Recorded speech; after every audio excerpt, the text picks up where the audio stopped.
Look at me, take a picture, it'll last longer. The mirror on the wall say I'm getting stronger.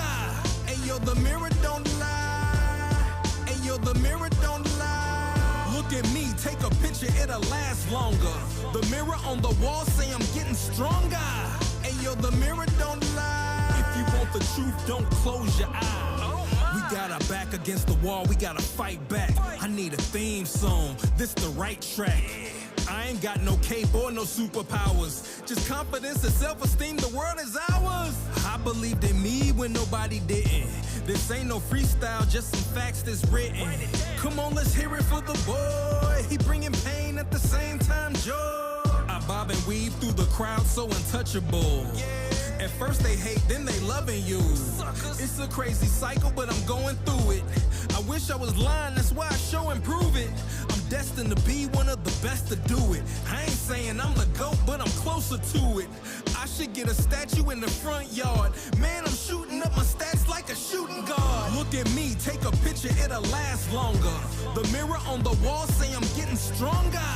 Ayo, the mirror don't lie. Ayo, the mirror don't lie. Look at me, take a picture, it'll last longer. The mirror on the wall say I'm getting stronger. Ayo, the mirror don't lie. If you want the truth, don't close your eyes. I'll give it to you in 3D or even play by play. I'm your guest announcer, are you here today? Yo, let me get a show of hands if you rockin' with me. Ain't no stopping us now, we bout to bounce quickly. I'm about to start a movement, put your fist up. Everything all black from the wrist up, yeah. Leather gloves, no prints, what? We about to dip, deep cut, yeah. Now bring it back like a boomerang. Who that man, do that thing, coming through like Buddha Bang. Setting booby traps for girls and goofy cats. Hog tied and handcuffed through in the back. Zip locked and sealed up and tossed away. I don't know about your future, but it's bad today. I'm a prophet and a guru. Okay, we are on system build 24. Let me jump over there. There we go, so you guys can see me. All right, so we're on system build number 24. This is an Intel build. This is an Intel Core i5. We're going to be building it out today. It has, well, let me go through the parts, I guess. Let's go to the overhead and get the parts on. Let me just go move this out. Whoa. All right. Get the overhead on for you guys. One sec. Let me just get into focus. Okay. So, there we go. So, power supply. We got a Thermaltake 500 watt power supply. It's a standard power supply. It's good for things that are just not with a graphic card, but that's not what we're building today anyway, so we're okay. We have an Intel Core i5 12th gen, 12400, a crucial 1 terabyte NVMe drive, 16 gigabytes, should be 16, yeah, Intel only 16 gigabytes of DDR4 memory at 3600 megahertz. Motherboard is an H610M S2H V2 DDR4. That is a mouthful, but it is a motherboard that will support this processor. You're also going to need a flash drive with Windows 11 on it, which we already loaded. I didn't say hi to everybody. I'm sorry. I didn't even notice people chatting. Yes, very nice. Thank you. We have BTTV nice. All right, Scott, you're going to have to explain that one to me. Anyway, so Windows 11 you're going to have on here. You're going to have also the drivers. I already pre-made this disk. There's a lot of other, I said disk, that's a flash drive, of all the information that you need to load everything with. You're also going to need a pair of pliers, a knife, as well as some sort of screwdriver. And you should be all set with all of that. So let's start. Let's start with the motherboard first. And I'm going to start with the processor and go up from there. So in short, what it comes with is some SATA cables. We're not going to be using these. We don't have any SATA drives, so we're just going to put that off to the side. And we're going to have a, let me put this forward a little. There we go. Motherboard itself, which we're going to take out of its lovely wrapping. Okay. Anti-static bag, just put it off to the side or garbage. Inside here, you're going to have the I/O shield and a manual that you will never use, so we're just going to put that away. Close down the box. We're going to build on top of the box just to make it a little bit easier. there. I.O. shield's going to go over there, but I will probably forget. So everybody remind me if I do forget. Hey Dinesh, I think this is your first live stream with me. I don't remember if you've seen other ones, but hopefully you enjoy it, the whole build process. Okay, so let's see. Okay, we're going to put in the processor first. We're going to do that first. So the processor we're going to take out of the box. The only thing that should be in this box is just the processor and the heatsink and fan, which I'm going to do it the easy way without cutting myself.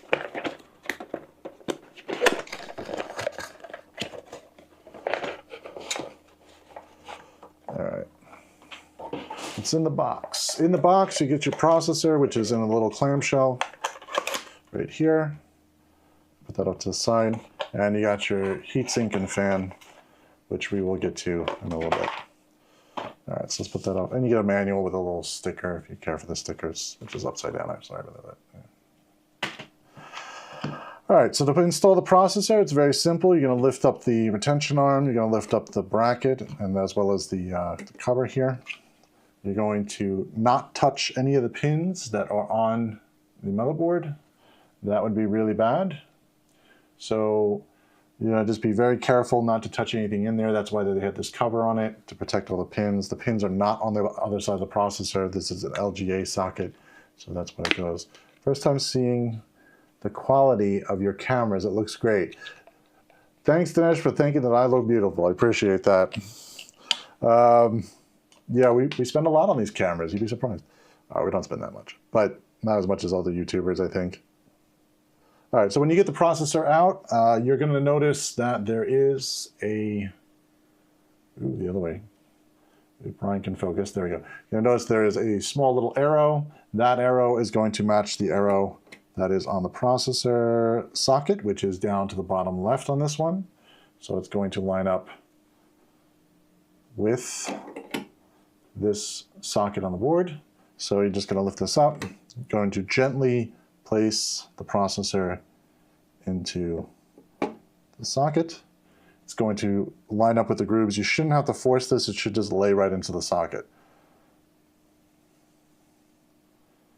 Yeah, we do need good cameras to see the print. Everything on this is very small. You'll notice that I'm going to bring a lot of this stuff close. You're going to have to deal with my manual focus annoyance. That's the problem with this camera above me, is that the manual focus is the only way it will work. So yeah, it's a Canon. This one I would be looking to get rid of if we're going to talk about cameras. So we're going to close this. It's going to pop off the cover, keep the cover off to the side. You're going to take the retention arm and you're going to push the retention arm all the way down underneath it. It's going to be spring loaded, so you might have to give it a little tension. And it goes down. And now your processor's installed. You're just going to install the heatsink and fan. Let me take it out of the box. There we go. Okay, so heatsink and fan. This is the bottom of the fan and heatsink. It's already got pre-applied thermal paste. We're going to leave this because it's fine for this processor. We don't really need to have more than that. If you don't like the thermal paste that's on here, you can repaste your CPU.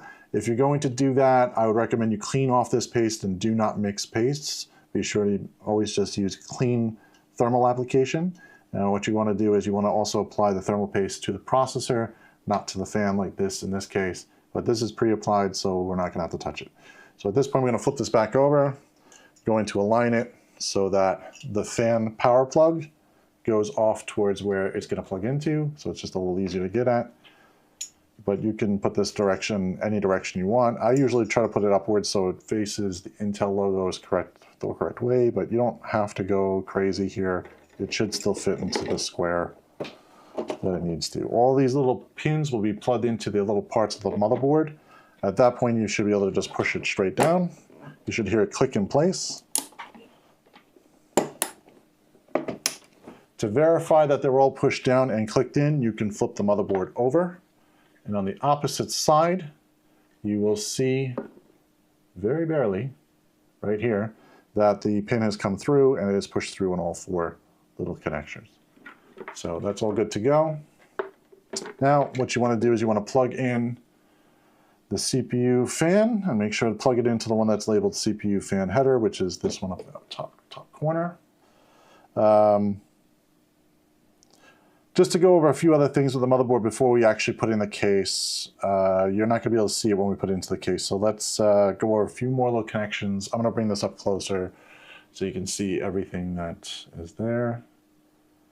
Down in the bottom corner here, you're going to see all the pin headers for the front panel. It is also labeled F panel for front panel. You'll see that it says power LED, HDD LED, reset, power switch, speaker, and all this other stuff. We don't use the speaker. We also don't use the power LED that's on this side. That's a 3-pin. We use the 2-pin. And we make sure that any LEDs are plus negative, and they must be filled in that way. So if you have plus to plus, negative to negative, and if you make a mistake, it just won't work. You just flip it over and put it in the other way.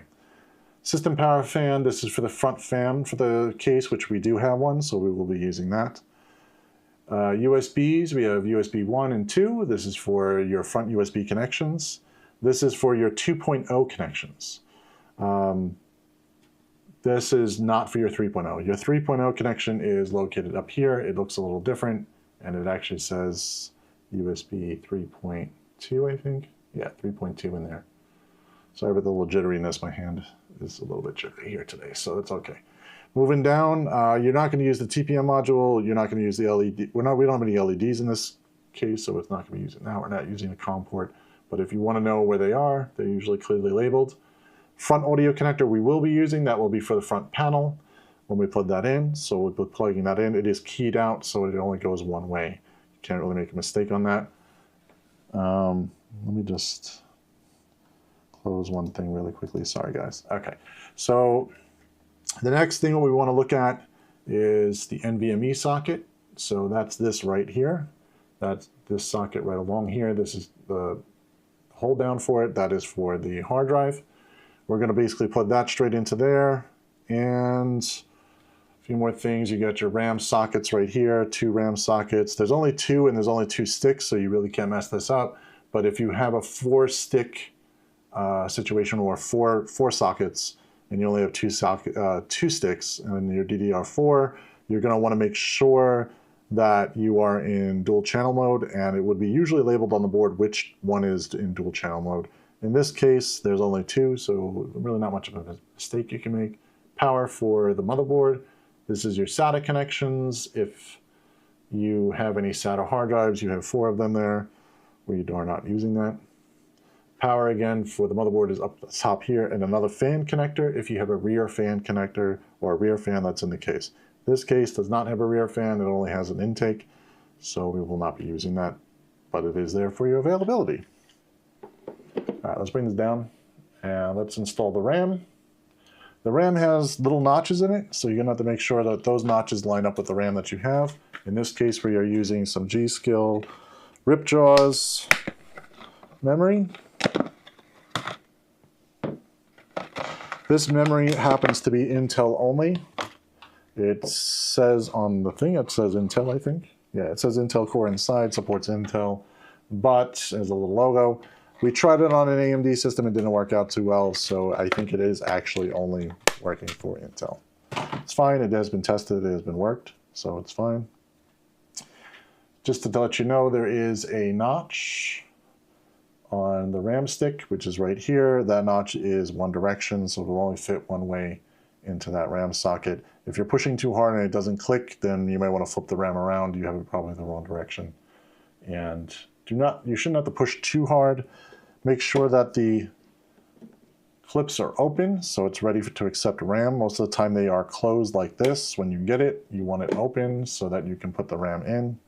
And you want to make sure to put it the right direction, which I had it the wrong way. So we're going to just flip it. And just push it down. It should click. And you should see the little latches come up. The latches should go all the way and should go right into the RAM. If they are not on that position, then you will want to reseat the RAM until it reaches that position. Same thing, repeat the step for the second stick of RAM. Once you got it the right way, you'll also notice logos will also match up the same way, so you know that you've got it the right way, and they should be pressed all the way down. And I did not push that down. There we go. Make sure that little clicks in place. And now we're on to the hard drive. You got an NVMe hard drive. This is a Crucial P3. It's not a P3 Plus. It's not needed for this application. That's why it's a 3,500 megabytes per second, I'm sorry, instead of 5,000. We're going to open this up. The motherboard can support 5,000, but the processor probably won't be able to support that. So that's why we didn't waste money on it. Plus, NVMe hard drives right now are a little bit more pricier, and it is not cheap. So we will not waste money on stuff that really it won't take advantage of anyway. All right, so in here you get the drive itself, and you get a little screw. We're not going to use the screw because it has an automatic little piece here that doesn't require a screw. So we're just going to put that off to the side, not over the board. There we go. And put that away. Okay. So the NVMe, it looks like a stick of gum, about the same size. I got the wrong direction. There we go. So Crucial, it's going to go into this section here at a 45-degree angle into the socket and then down. I'm going to open up this clip so it holds it down. And we're going to go at a 45-degree angle in, push this down,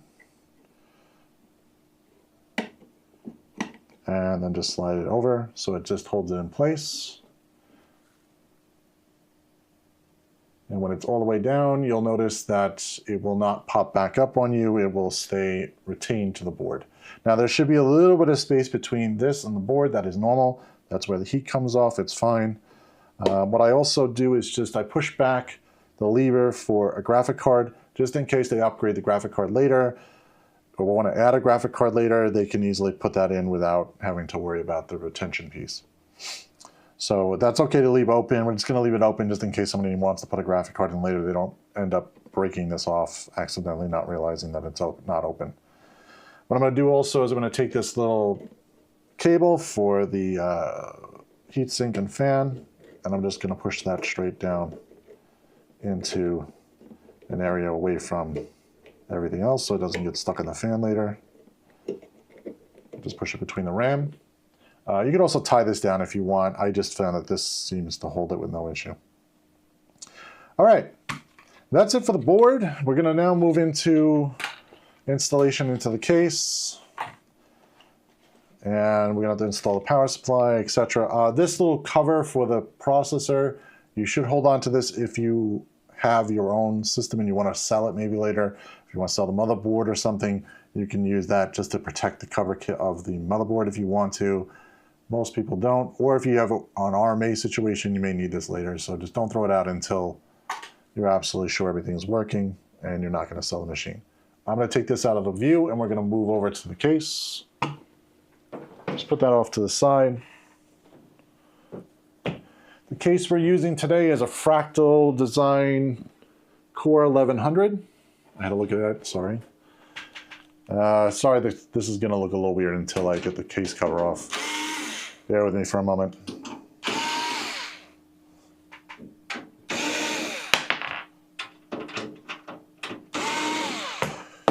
The sides of the case are basically 4 screws. They're thumb screws with a Phillips end, so you can use the Phillips end to unscrew them if you don't want to use the thumb screw portion, like I have just done.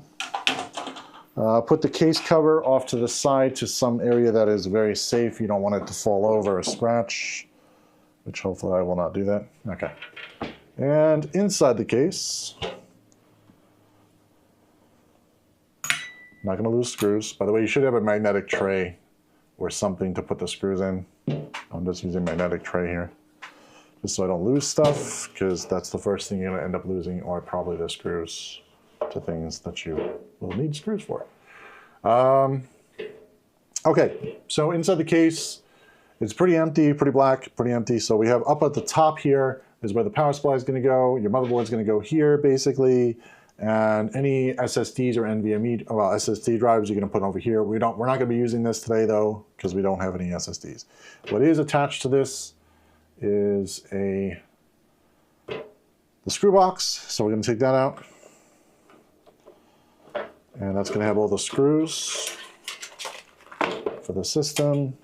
These little wire tie things that have metal in them, do not use these in a case.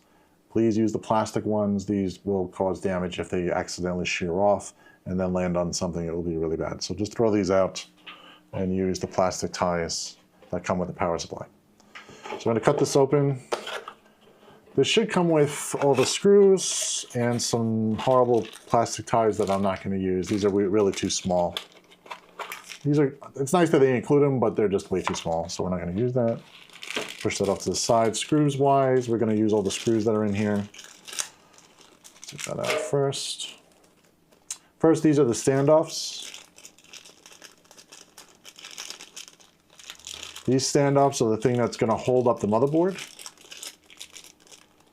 If I can get them out. There we go. Okay. So, to see very closely, there we go.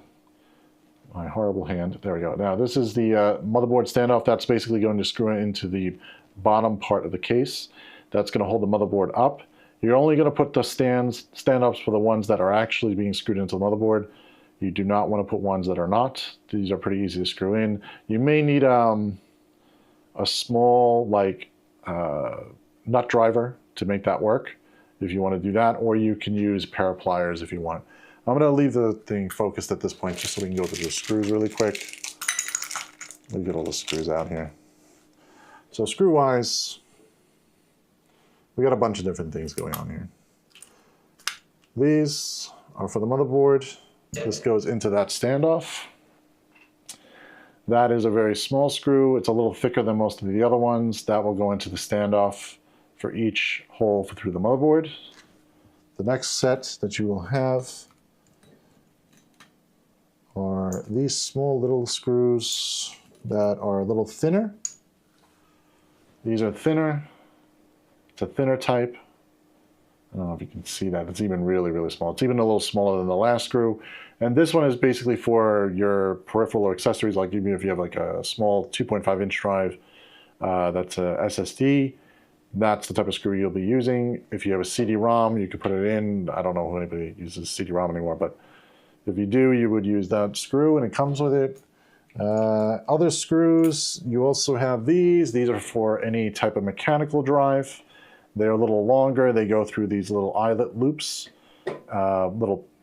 The little piece of plastic that basically, not an eyelet loop, I'm sorry. It's a rubber stopper so that you can bring the vibration down of those drives. If you're using a mechanical drive, that's where you would mount it, and you'd use this screw through that mount, like so, and it would screw into the drive. The plastic just keeps it from vibrating the case and making too much noise. Those are the screws that you're going to be using. There's a lot more other screws, but the other screws are more for like the little case cover screws here, just in case you lose these, or if you lose any of the ones that are back here for the back of the case, you have a few extra just in case. All right, to make my build a little easier, I'm going to take this metal piece out because we're not using it, and this case is kind of small, so I want to make sure that we get everything out of my way. That will allow me to get the motherboard in place without too much of a hassle. So if you're building new, especially do this. If you're kind of a seasoned builder and you understand how to do this, you may not have to take this out. I'm going to take it out just for demonstration purposes. Usually I leave this actually in and I just build because I can get around it. But you'll notice that if I do that, you will not be able to see as much on the camera. So I'm going to just take this out for our purpose. It's just easy. It's 2 screws up here. There we go. 2 screws up here, and there's another screw underneath. And you just slide it, and it comes right out. I'll put that off to the side. It will still go back into the case when we're done. It's just the last step before we close it up. All right. So now that it's out of our way, we can get to seeing all of the bottom of the case. You'll notice that it only has one front intake fan. There is no rear exhaust, but you can fit I think that's an 80mm fan here. I'd have to double check the manual, but that looks like an 80mm fan for the outside. If you want to attach one, you could buy a fan and put it in. We're not going to do that. This case is not going to get that hot. With intake, it's perfectly fine. All right, so we're just going to move all the front panel connectors out of the way. This is what's going to connect down to the motherboard to what I shown before, which is just basically your front panel connector. It's labeled F panel on the front side. All right, so let's just move all this out of the way for now. It is something we will have to deal with shortly. Now, since this case is pretty small, I like to get the power supply in first, because if you don't, you'll have a motherboard sitting here, and to angle the power supply in here will be really difficult, and you'll end up probably breaking something. So I recommend power supply first, which I'm going to do. Grab the power supply, get it out of the box.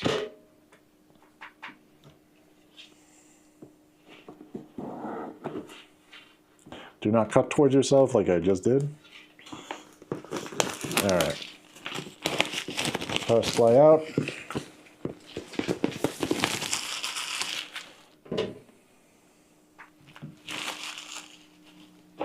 Just a little word of advice, this power supply is a 500 watt power supply, but if they're going to put a graphic card in that's a high-end graphic card, I would recommend changing the power supply at the same time. This one's more made for cost savings and for some other stuff, but it's not really made for a high-end graphic card. What comes in the box is very simple. You get a manual, which we don't really need. What we also get is some candy. I mean, I'm just kidding. It's just silicone packet. Don't eat that. All right. What else we need is basically you got a power cord. This is not a modular power supply. This has all the cables directly connected. So there's nothing to plug in. Makes it really simple. And obviously get the power supply itself with all the power connectors. I'm going to go over the power connectors really quickly before I put it in the case. Take it out. Okay. I have to cut this stupid thing off of it.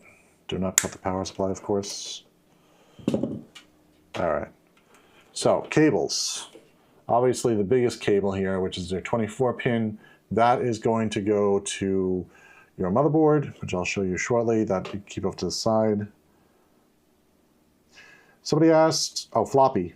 Okay, Floppy asked, how much did the components cost you? I've thought about building a PC, but I'm a beginner on the subject. Okay, Floppy, it should be in the description. If it isn't in the description, put a comment on my video later and yell at me, because I usually do put them down there. All the links should be in the description with, I purchased from Newegg, but you can purchase from anybody. You know, if you have a Micro Center near you, you might want to do that. Newegg is not bad either, so there's nothing wrong with that.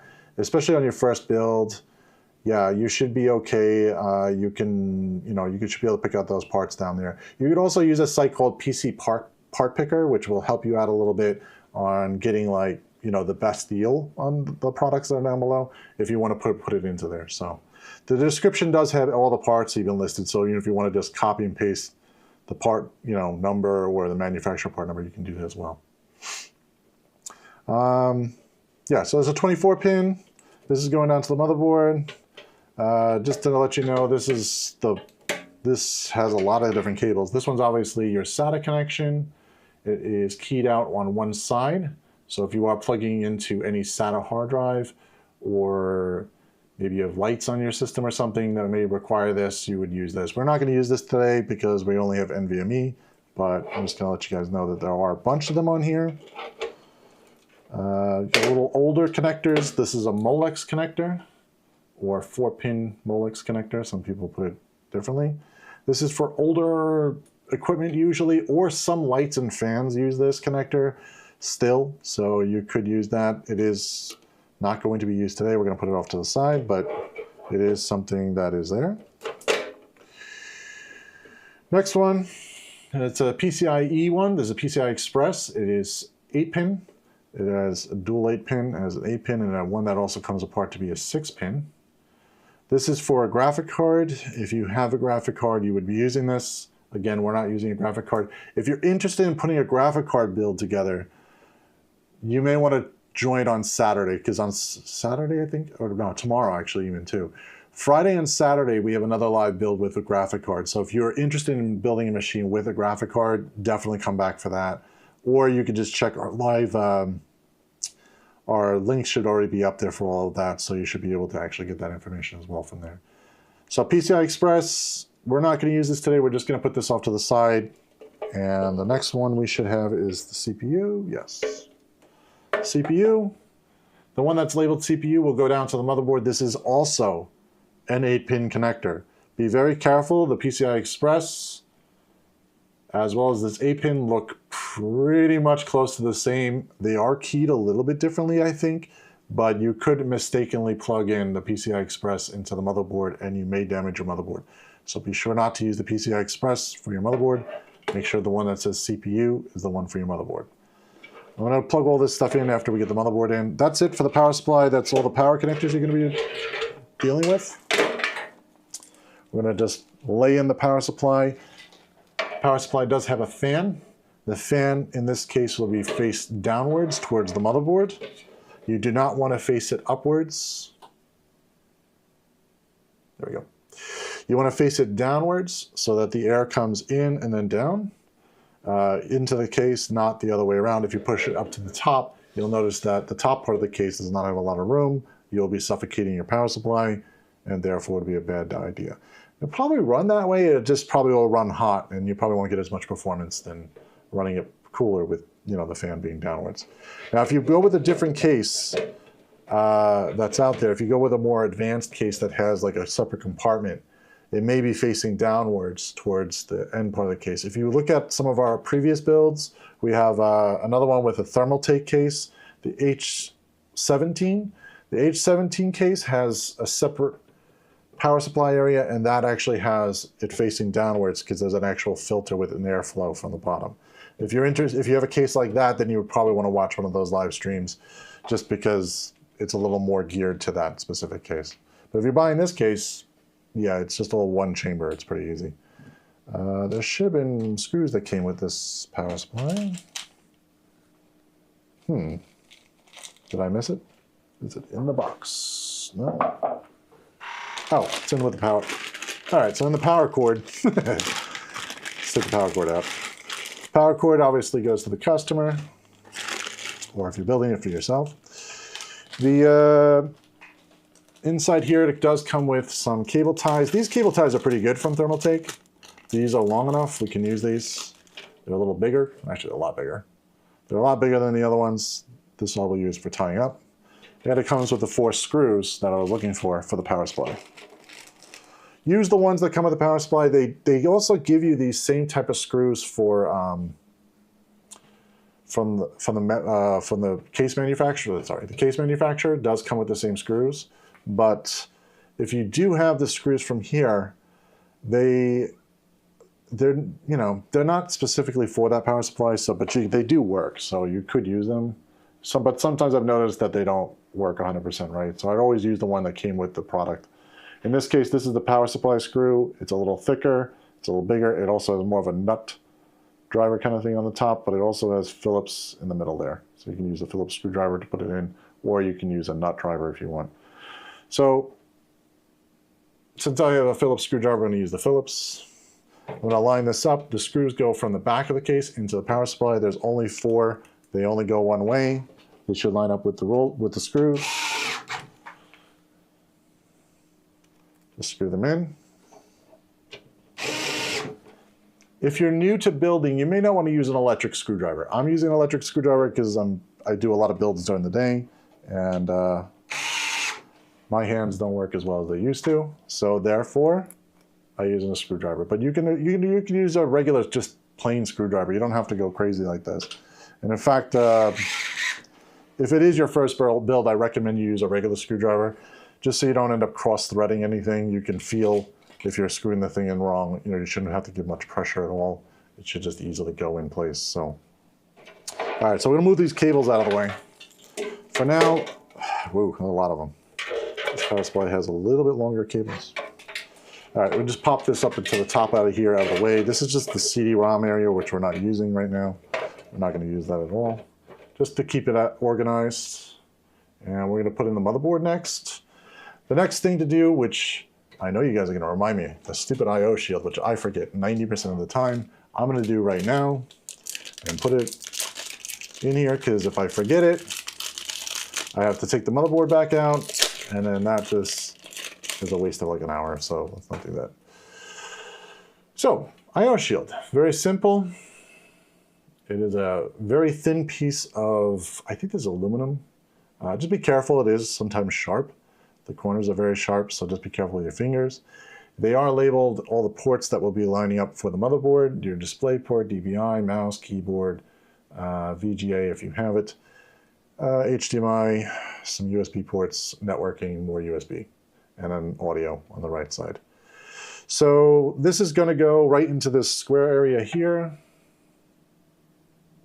The only place it goes, it should fit, the labels should fit towards the outside of the case. This is the outside of the case. So it's going to fit this way, so you're going to have your labels facing that way. You're going to put it in place. Just again, be careful of your fingers. This is kind of sharp, so if don't want to cut yourself, just push it in place. It should just pop right in. Again, avoid all these little springy things here that you want to avoid, just so you don't cut your fingers. So those are really sharp, so just be careful. Push it all in, and it's ready lined up. And we're going to now put in all the little standoffs, which I showed you guys before. They're just going to align with these little holes here, but it's going to align with the motherboard. So let's take a look at the motherboard and quickly see which ones we have to put in. So grabbing the motherboard. What I usually do is I just look for lines between the three. So we have 3 here, 2 here, another 2 up here. So they're usually around the outsides of the motherboard, so it's just easier to lay in place. So what you're going to do is you're going to match these screw holes with the holes that are down here, and you're going to make sure they have the same amount of standoffs. If you're sort of first time building, you'll want to count how many you're screwing in down here and count how many you screw in on top. They should match. If they don't match, pull the motherboard back out and double check. You don't want to ground out your motherboard. You will short your motherboard and you will destroy it. So try not to do that. Try to make sure that you have the proper amount of screws, the proper amount of holes, and you'll be fine. I'm going to put this back over there. I already know which ones have to go in. So we're just going to grab a kit here. Does this one have it? Yeah, it does. Okay, I'm going to grab an iFixit kit, but you don't have to have an iFixit kit. You can have any type of nut driver. It really doesn't matter. Just going to grab the right one, because my fingers are not that small. So I'm just going to put this in. Let's just make sure it fits. Yeah, it fits. Okay. So I'm going to just screw these in. I can't see that. I'm going to screw it into all of these little holes that are down here. And we're going to make sure we get the right ones. And of course, I just looked at it and I still messed it up. There we go. Okay, so we don't have one for this one over here, so we're going to ignore that. So we're just going to, you put it down only the ones that are obviously inside the case that actually match the motherboard. You're just going to screw them in. After you screw it in, it should look kind of like that. Now, if you don't have a nut driver, that's okay. You could use just a pair of pliers too. I'm just making this easier for myself because I already have one. But you could use a pair of pliers on this. You could just start screwing it in and then use a pair of pliers to tighten, give it a little extra tighten. If you'd want to use pliers though, just be gentle and be careful that you don't scratch your, the back plate there. That's all. We're just going to line up all the rest. Repeat the steps all the way through. If I can put that in there, here we go.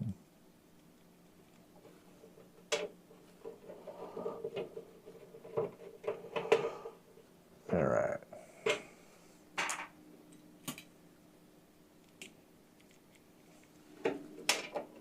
Oh man, it's supposed to be magnetic. It's not really magnetic.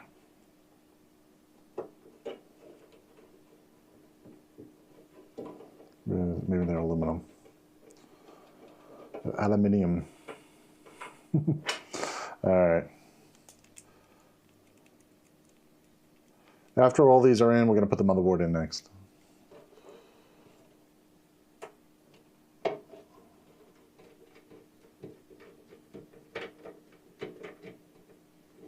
Again, you could just screw these in by hand if you want, and you can use a little pair of pliers to get that to go. if you don't have a nut driver. Or just invest in a cheap one. You can buy one on Amazon pretty cheap.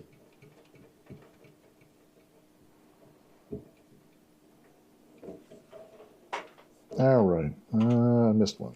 One more. That one is in line with the top one. That's in line with the side one. So it's further up. It's a little bit smaller board. Does it have a separate? No. Okay. All right, so what you want to do is count this off. You're going to say, okay, I've got 6. So I got to make sure I just screw down 6 screws, that's all. We'll put the board in. You're going to put the board in on a little bit of an angle, so I'm downward angle, and then into the I/O shield first, so just to make sure the I/O shield is flush. If you're unsure, look at the back of the case. You should see all the ports back here lining up with the I/O shield. If they are not lining up with the I/O shield, don't go any further, go back and kind of make sure that it lines up first. Then you're going to notice that you can see all the motherboard standoffs right there, so they should all line up. Take the screw that I showed you before, which is the small screw for the motherboard, and start screwing them in one at a time. That's it? No, that's not all we're doing.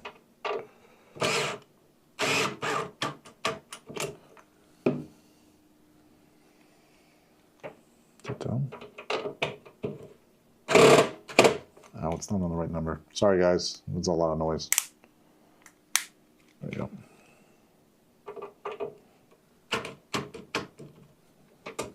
Battery? No, that's good. All right, first screw's in. So this basically means that the entire board is now locked in place. Just repeat the steps for the rest of the screws. In this case, 5 more, which will equal 6. Of course, finding the screws.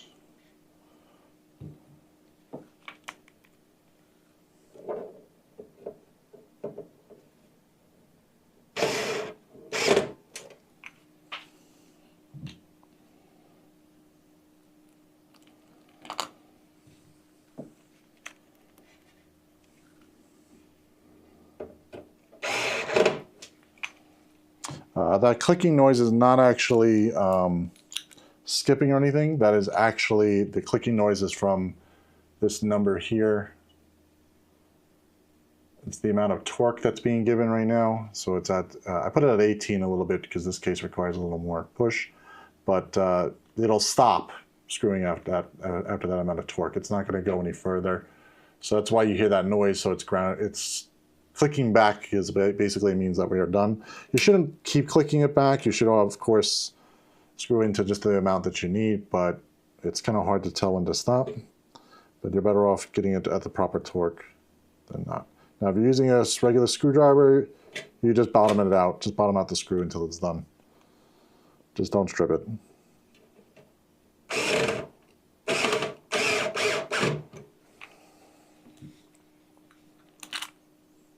The sound that this makes kind of sounds the same when it grounds out to like when it pops or starts stripping a screw. So that's again another reason why you may not want to use an electric screwdriver. When you first assemble, you may want to use just a regular screwdriver so you don't end up stripping the screw. Because if you strip a screw in here, this will be really hard to take back out. It is not a fun day. You'll need more tools to get that out. So,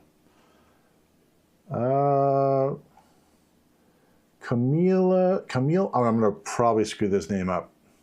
Is it Camille Brenzen? Someone says hi, so hi. Welcome to the stream.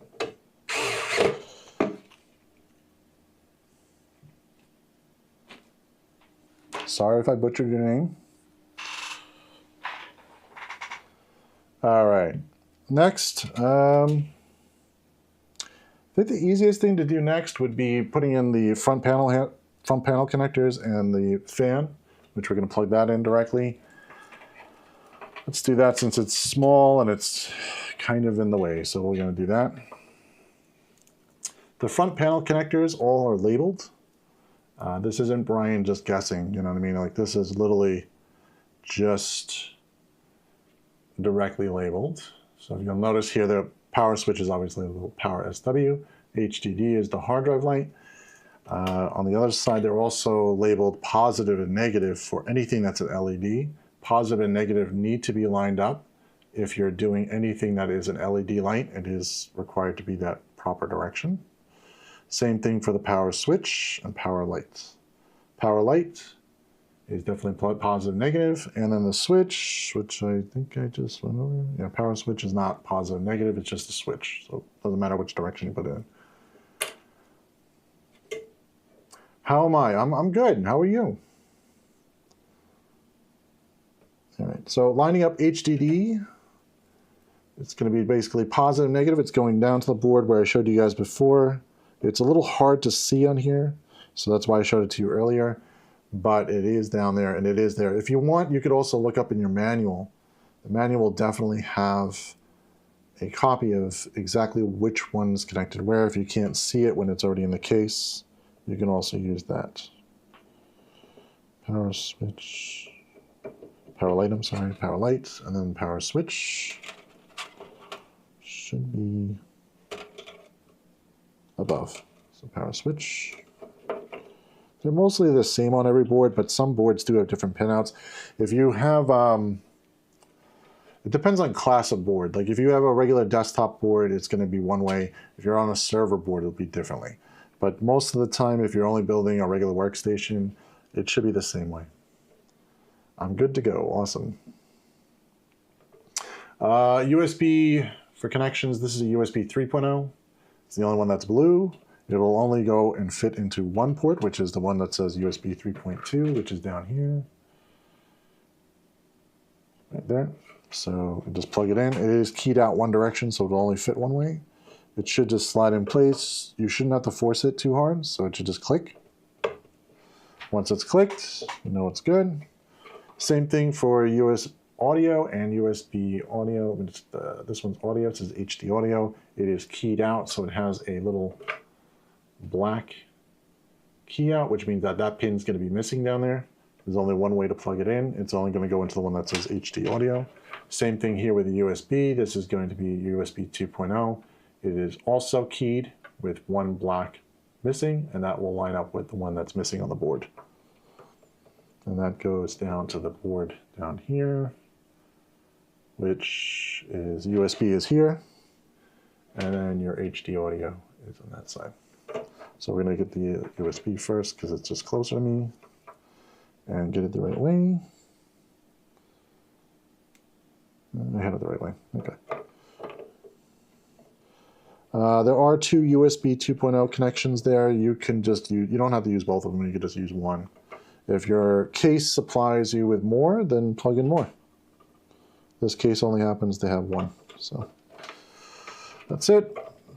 Just going to pull the wires out of the way a little bit. And we're going to get the fan also plugged in, which the CPU, it's not CPU fan, case fan. Case fan 1, which is over here, which is the closest one. Again, keyed out only one direction.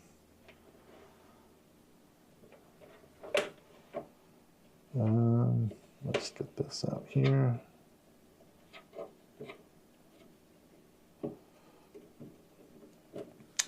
Again, don't use these ties. These ties are horrible.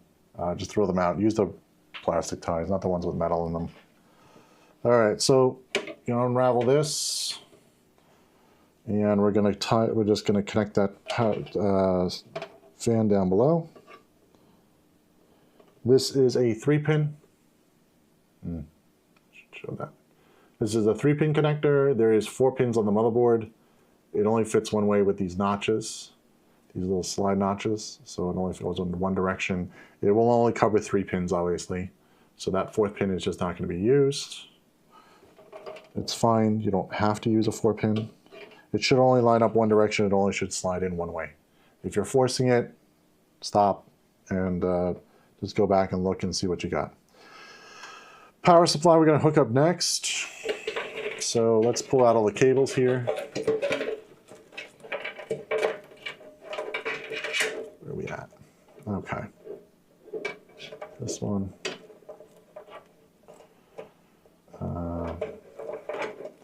So I'm gonna get the power cord. Yeah. This power supply's got a lot of mix match stuff in here. Give me 1 second for organizing this. There we go. That side. This is weird. These two are in the middle of everything.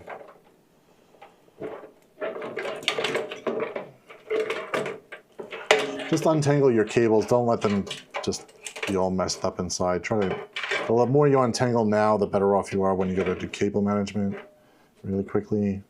This one happens to have a lot of slices for the cable, which is weird. That's all right though, it just makes it more annoying to deal with. All right, so I'm gonna plug in the 24-pin connector right into the board. This is where it's going. It has a little plastic like ridge, which this clip is going to go over that ridge. So it's only, again, this is all keyed, so it should only fit one way, and you'll just line it up, and you should hear it click in place. It's a very small click. I'm not sure if the microphone picked that up, but it did click in place. So pull these other cables out of the way. All right, so next, CPU. Make sure the one that you have is labeled CPU. That's the one that goes to the motherboard. If it says PCI Express, do not use it. You want to use the one that says CPU. And that's going to go in the upper corner over here. And that is an 8-pin. Same thing again. There's a ridge and a little bit of a clip there. That clip goes against the ridge and it should click in place. Try to say that really 10 times as fast. All right, so that's all plugged in. At this point, since we don't have a graphic card, you could just literally power on the system and it should go to, good to go. I'm going to do a little bit of cable management here because I can't, this is like irking me that there's so much cable here and it's not organized. So I'm going to do that really quick and get all the cables kind of up and out of the way that don't belong. And then we're going to power it up and start loading the operating system. So let me start tying things up because this is way a mess. So I don't like seeing this much of a mess. I'm going to take all the cables that we're not utilizing, organize them a little bit. And by organize, I mean I'm just like lining them up, not really doing anything special here.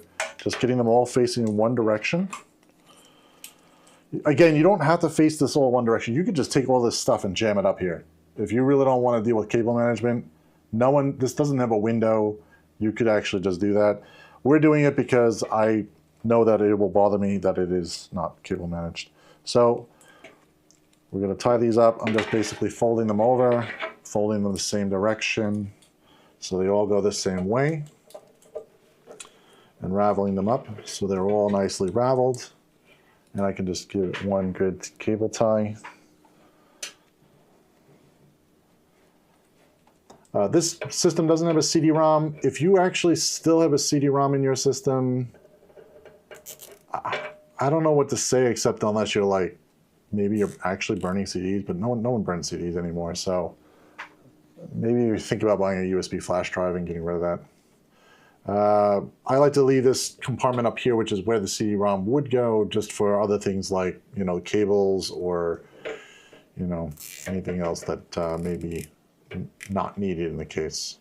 So this is nicely cable tied. Not much to it. Very simple. You should cut the tails off. Don't cut the cable, of course. Just cut the tail. All right, and then you slide that up in there, out of the way. And now we got all these cables. They're a little bit floppy, so we're just gonna tie this up to make it a little neater. I think I'm gonna need some more cable ties. And just, this one happens to be kind of like separated, so just gonna lay them over, tighten it down. And then repeat the process all the way up through the cable. Yeah, I'm gonna need some more ties. Okay. I'll grab some more ties also. Where are my ties? All right. Yeah, I got some white ties. some extra ones. This is not, again, this doesn't have a case cover, like it doesn't have a window, so if you do have a window, you should probably match the cable ties to be the same one. Like if you have black, start with black, use black. But in this case, I'm not too concerned about that. I'm more concerned about just keeping the cables out of the way than the color of it, because I'm not going to see it anyway. The only person that's going to see this really is technicians. So at this point, you want to clip these off. Careful your fingers, of course, and be careful not to cut any of the wires. Nope. Drop the plastic. All right. This is also extra cable, so I'm just going to push it up out of the way, keep everything out of the way. This cable is a little long too, so I'm just going to tie this together and then push it up and out of the way.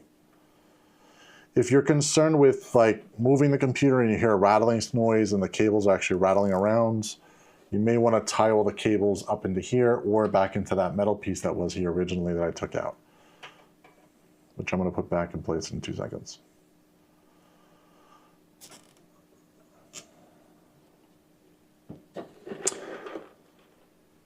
Camille, I'm going to say that's Camille. Hopefully I'm saying that right.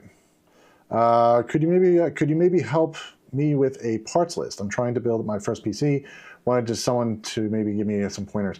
We have a lot of parts lists already on a lot of different builds. If you go back to, we stream every one of our live builds.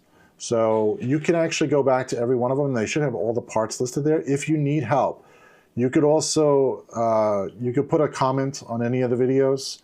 And you know, if you have a question about like a specific part that doesn't match up or something, you could also just ask me there, or you can ask me on. I think I check Twitter mostly.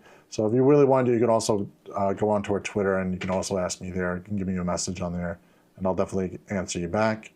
And you know, I can tell you if it works with that other piece, or give you some suggestions. That's not a problem.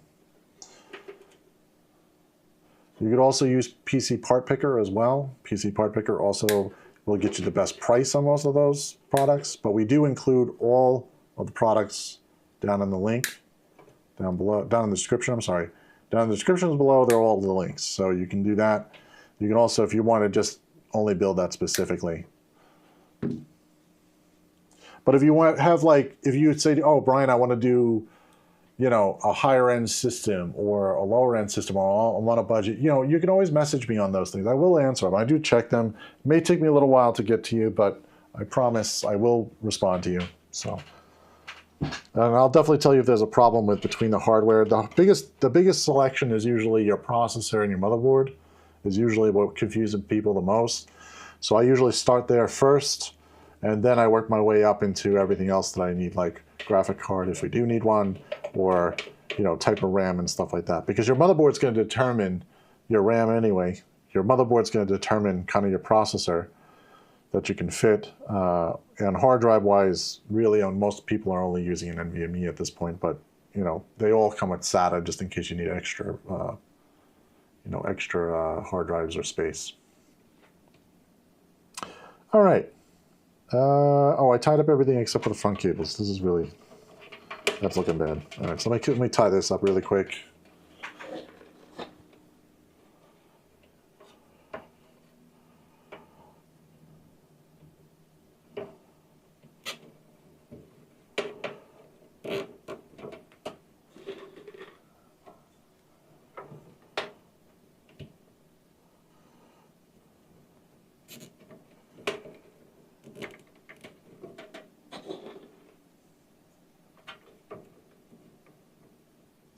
Okay, I'm just going to tie these up just so that it doesn't get in the way of the fans. I also kind of like to tie these up downwards, more away, because just in case somebody wants to put a graphic card in, it's not going to interfere with that slot.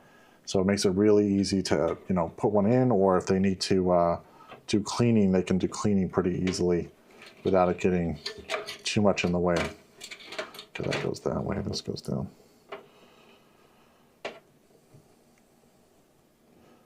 But cable management is just really for your own purposes. As long as it doesn't interfere with a fan, you should be okay. You really don't have to go this nuts with this. This is something that's probably a little overkill.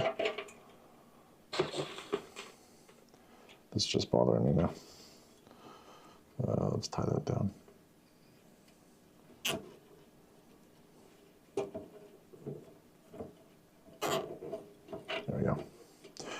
right, so I'm going to clip these off. Clip the tails.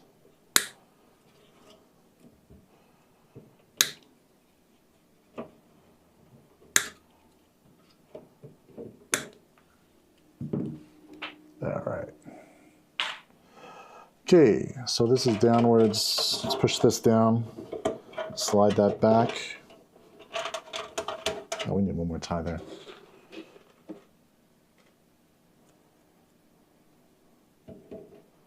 Yeah, no bird's nests in cases. So that is true. You want to try to avoid the bird's nest. That's really what this is about. Plus, if you get dust in your case, which you will get dust over time, you know, so and you want to clean something out, it's a lot easier when the cables aren't in your way. You could just take a quick vacuum to it or whatever. Not a vacuum, can of air, I'm sorry. Never put a vacuum inside the case. Put a can of air to it really quickly or, you know, some sort of blower tool, blow it out.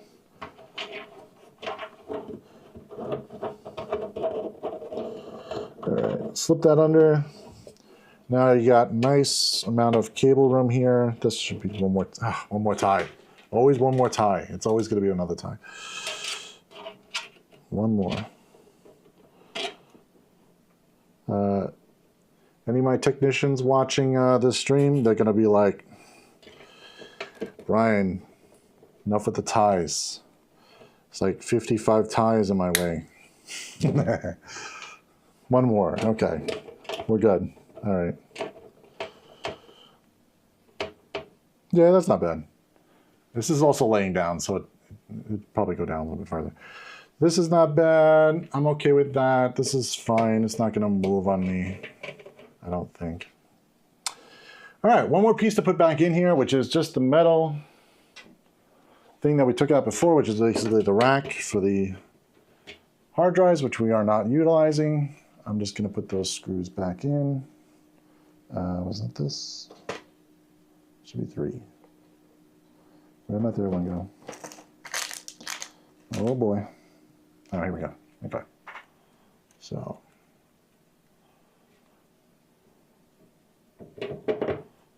Oh. Sorry guys, I just hit the camera, sorry. This is a little bit close to where I gotta screw into. All right, so this is just screwed in. Basically, that is for if you were not here earlier. This is basically for 2.5 inch and 3.5 inch drives.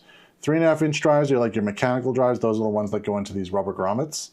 The other one here, these screws here, these little holes, that's for 2.5 inch if you're using like a SATA NVMe drive, not NVMe, SSD drive. I'm sorry. Laugh out loud, the organization queen is here. The more cable ties, the better. Yes. See, I agree. I agree. More cable ties, the better. See, someone agrees with me. It happens to be one of my technicians that agree with me, but it doesn't matter. It still counts. All right. In fact, it counts more since it's a technician. All right. Okay. Moving on. So that's it. Before I close up the case, though, I like to make sure we get a first boot. It is kind of a ritual around here, as well as some of our other places, that you should not close the case until you get your first boot going. And I kind of agree, because just in case something goes wrong, you can just easily fix it. Also, you can make sure that nothing is getting grinding against each other for like fans and stuff. So it's always a positive. Let's see.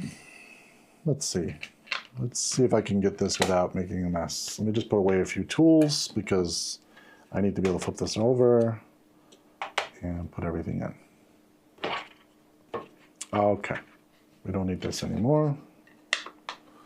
Put that back. Okay, all right. We don't need more cable ties. A little bit of organization never hurts. So let's flip this around and let me get myself back on here so you're not staring at nothing. I think actually I want 3. There we go. Just give me 1 second. Let me flip this around, take this thing out of my way. It's not much to see here. Let me flip that over. All right. And what about me? Okay. Computer. So I just flipped it over, put it back to like so I can actually hook everything up. I'm going to hook up power. I'm going to hook up the monitor so you guys can see what I'm doing.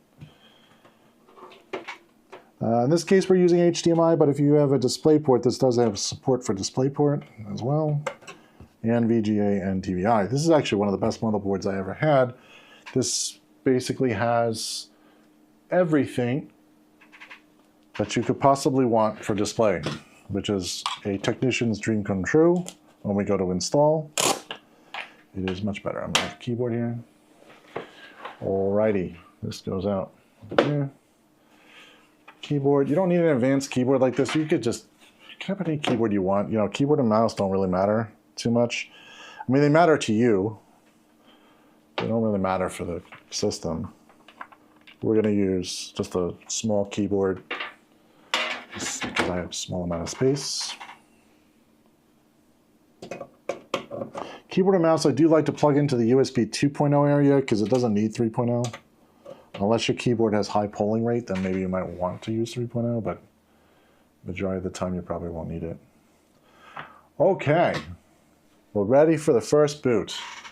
Now, this is where you should cross your fingers if you believe in that, and hope that everything boots up with no problem.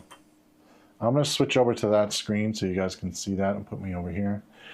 And hopefully it will turn on without too many problems.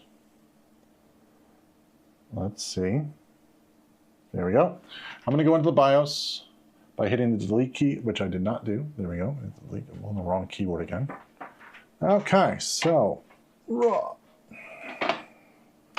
me organize this a little bit better because honestly I can't see the chat now because my screen is way too low. Sorry. I gotta really find a better way to reorganize this thing, but that's for another day. Let me put that over here. Okay, so we're in the BIOS. It's a wonderful thing. You're gonna need your flash drive that you created. You want to plug your flash drive into one of the USB ports. That was self-created. If you want to know how to make this flash drive, we do have some tutorials on that. I don't do that on a live stream because it takes a long time and it's not very exciting. But we will have more tutorials that are a little bit simpler for that. Now, before we start anything, what you want to do is upgrade your BIOS. Every new motherboard usually has some BIOS tweaks and some updates that you'll want to load right off the bat so that you don't have to worry about it later. So what we're going to do is we're going to do that first. Let me put myself away because there's no reason to be looking at me. There we go. So we're in the BIOS. We want a more advanced BIOS. So we want the, where's the advanced section? Ah, there it is. It's at the top. So if you use a mouse, just click advanced mode. And what we're going to do is we're going to go to QFlash, which is F8 down here. Before you make any changes, don't make any changes to the BIOS until you've updated it because it will probably erase it. So best to do the BIOS first. Now, before I even do that, I forgot one thing, which is very, very important. You want to make sure that your CPU is correct. You want to make sure that the temperature is good. Right now we're at 35°C. That is perfectly fine for this processor, especially since it's almost like ambient temperature in here. For ambient temperature that's in here, this is perfectly fine. So 35°C is fine, 36, 40. If it's showing like 80 or 90 degrees Celsius, that's really hot. That's not good. That means your fan is probably not mounted right. Fix the fan first before you go to update the BIOS. Make sure that your temperatures are holding steady before you update the BIOS. It's very important because if you update the BIOS and it crashes, you will have a very bad day. The motherboard will probably brick itself, and if you don't have BIOS crashback or flashback, you're going to have no way of restoring it. You're going to have to send the motherboard in for repair, and that's bad. So it's a very dangerous thing to do, but let's go and update the BIOS. Make sure that you're on a UPS battery or stable power at least. So let's hit QFlash. We're going to say update BIOS. We're going to choose the file that I already uploaded to it, which is the F29. We're going to select that. We're going to hit the next arrow. We're going to say, are you sure you want to update the BIOS? Yes. It's going to verify the file. It's going to say press to start. By the way, it's going to say what BIOS you have currently, which is F28. We're upgrading to F29.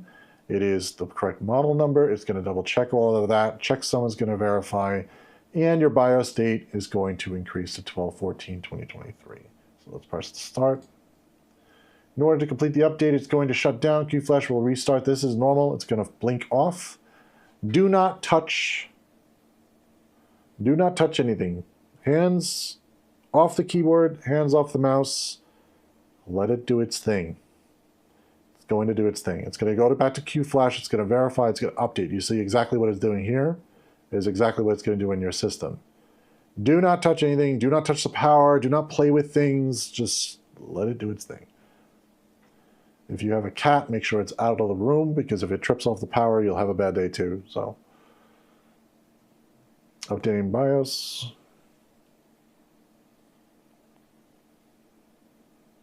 This takes a few minutes. It will reboot. You'll want to go back into the BIOS again after you reboot to set up all the rest of the settings. What I'm not going to show today, which I usually don't show on stream, is a memory test. We have another video for memory test if you want to do that. Why we don't do it on stream is because the memory test takes a few hours to run and it's not very exciting to watch. So, but it is necessary to do. I recommend that you watch that video if you have a new system. After you set everything up, set up XMP or whatever you need, then run a memory test just to be sure the memory is good. Reboot, reboot, reboot. All right, it's going. Okay, so when it reboots, what you want to do is tap the delete key again, and you want to go to the BIOS. It will stay black for a few seconds. This is normal. There we go. I'm just pushing the delete key to go back into the BIOS. Now I'm back in the BIOS. I want advanced mode. You could, by the way, in easy mode, let me show in easy mode at least. If you don't want to go to advanced, the most important thing that you want to do is turn on your XMP profile, and you want to turn to profile 1, so it goes to the proper speed. I don't want to do it here because I would like to also turn on and off a few other things, but you can also turn on resizable bar. This is an Intel graphic card, so you want resize bar on. CSM support, no. ERP, no. Power management, no. Fast boot, you can disable or turn that on if you want. I'm going to go back now to advanced and turn on the XMP profile so I can make sure I got the correct profile and the correct speed. So let's go to advanced. Let's turn over to XMP. By the way, I'm using the arrow keys on the keyboard to go up and down and to select things. Enter to select. I'm going to choose profile 1, and now it's going to confirm by telling me DDR4 3600, which is awesome. It actually picked up the correct memory. That is the correct speed. So we're going to leave that. Gear mode, I don't know what that is. That's new. Advanced, no. We're not going to change many settings here. We're going to change that. I also want to disable a few settings for the stupid GIGABYTE program that it tries to load. I'm also going to go into I/O ports. I'm going to still put initial display at PCI Express slot 1. There is an option for internal graphic cards, which is IGFX. If you set it to that, though, if you put a graphic card in, it won't work. So I like to leave it the other way, so at least this way it will figure out which one it needs to go to. Pre-allocated memory for DVMT says 60 megabytes. I'm going to bring this up to 128 megabytes, just so we have a little extra room for the graphic card. Full speed, aperture size at 256 is fine. You want your LAN controller on, you want your audio controller on. Resize bar is in here, which we already enabled, but we're going to just make sure it's enabled. Everything else you're not going to really change. There is one thing that says App Center download and install configuration. Turn this crap off. This thing is so annoying. Just disable it. Keep it off, because it's going to keep prompting you to install GIGABYTE utility. If you want to install GIGABYTE utility, then you can leave it on. But I hate that utility. It installs a whole bunch of extra bloatware that you don't need. So Super I/O, we're going to turn off the serial port just because we're not using it. But again, you don't have to worry about turning this stuff off. It's optional. The system will boot without it. USB legacy support, I like to leave it on just in case somebody wants to boot off with something older. Network stack is fine. NVMe, it just shows the NVMe drive that you have, which is correct. If you want, you can run the short test. Not going to do that. Takes a long time, but we usually do run it to make sure everything is good to go before it gets back to the customer. SATA ports, we're not doing anything with that. VMD, that's for virtual, I think, virtual media device or something like that. If you're doing a lot of programming, you may want to turn that on. If you're just doing gaming and stuff, you don't need that. All right, so moving over, system information, just make sure you got the right processor. Don't set the date and time. I set the date and time last time, and it just reset anyway, so pointless. Go to boot section. You want to double check and make sure that your flash drive is set to booting, which is exactly what we have. Windows 10 features, that's fine. It's Windows 11, but it's fine. At this point, you're ready to save settings and exit. And now it's going to boot off that flash drive into Windows. That flash drive already has Windows loaded on it. It's ready to go. I think we already have a video on how to load up Windows. If we don't, I will definitely create one. Please, someone let me know. If you can't find that video or if it's not up there, let me know. That is an important one to know.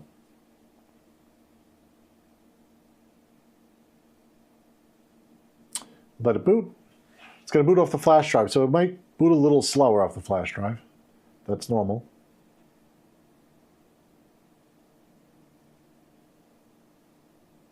I should see the screen.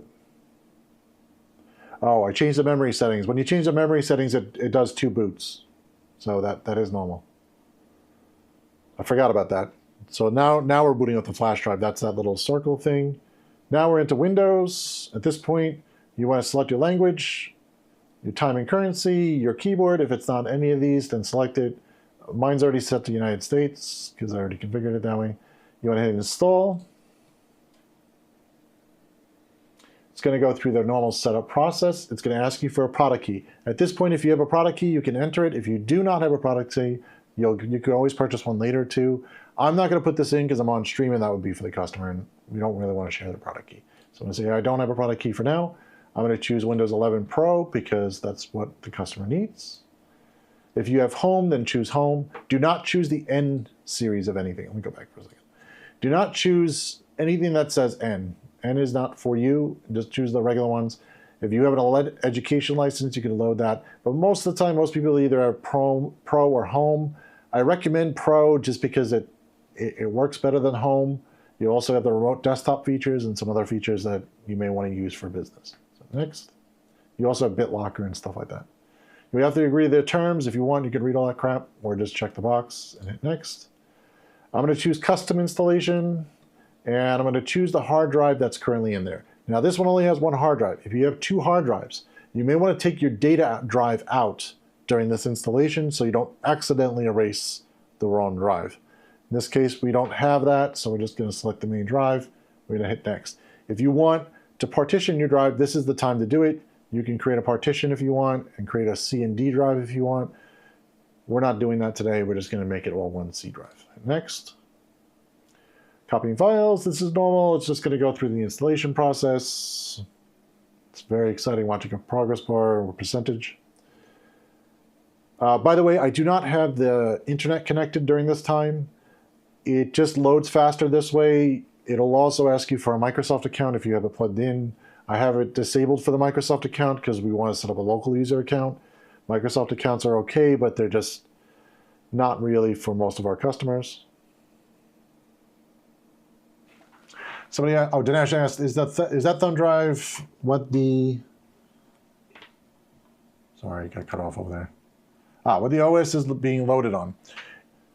No, the thumb drive has the installation media to install it on the hard drive. So the USB flash drive is a boot drive that just boots up to load and install onto the hard drive, if that makes sense to you. So we're not installing onto the flash drive, we're installing actually to the hard drive right now.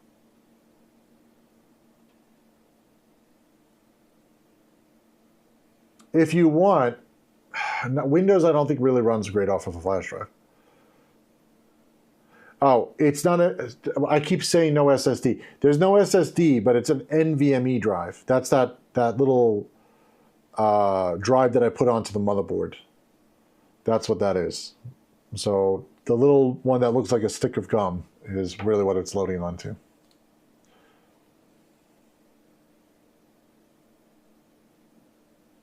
All right, we're rebooting. Once it reboots, what you want to do is hit the delete key, go back into the BIOS.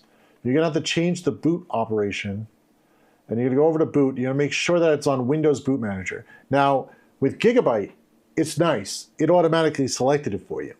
It selected the Windows Boot Manager and it automatically changed it for you. Not every motherboard, MSI specifically, does not change the boot options. So you have to go back and change it. But in this case, we're just going to verify it is, and it is. So I'm just going to go over to save and exit. We didn't change anything, but it's fine. So now we're booting off the hard drive that's in the unit. We don't want to go back onto the flash drive, because if we go back to the flash drive, it'll go back through the same process we were just on. In this case, now we're moving forward, we're on the hard drive.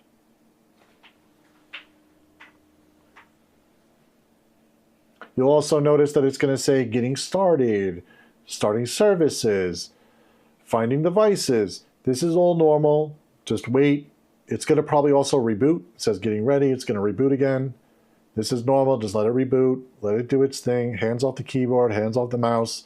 Like a car wash, just off everything. You know, don't touch anything. Just let your car go through kind of thing. It's the same thing here. Let the computer load. You'll be fine. Getting ready. This is good. Anytime now. It's got to find all the devices, so this is normal. It's also going to try to reach out to the internet. In this case, I don't have the internet connected on purpose. I really don't want it to go to the internet right now.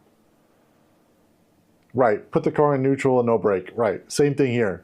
Keep your hands off all of the keyboard and mice, just let it run. It's going to do another reboot. This is normal. Again, this is part of the setup. Just sit back and relax. Don't panic if it doesn't, you know, if it goes to a black screen for a little bit of time, just wait it out. Let it go. The worst thing to do right now is power it off during the installation process. It will screw things up and you'll have to restart over. So try not to do that. Try to, you know, power all the way through. Now this is the out-of-box experience from Microsoft. It's going to go through some little stupid questions. Just choose the ones that are for your country, in this case, the United States. US keyboard, yes. We're going to skip the second keyboard layout. If you have a second keyboard, you can add it now if you want. Most people only have one. Now I'm going to lie here and I'm going to say I don't have internet because I don't want to do a Microsoft account. So we're going to say I don't have internet for now. It's going to say continue with limited setup. Yes. That's what I want to do. It's going to ask for a name. I'm just going to put B1 for boot once. Hit next. You put a password in. You choose whatever password you want. We're going to leave it blank for right now just so we can load up quicker. But you should choose a password. It's going to give you the little welcome screen. It's going to say, hi, we're getting things ready for you. It's going to go through all this other junk. It's going to have this little blue moving screen in the background. That's normal. Just leave it. Don't turn off the PC. Just wait until it's fully finished. Just relax. If you have coffee, this is the time to drink it.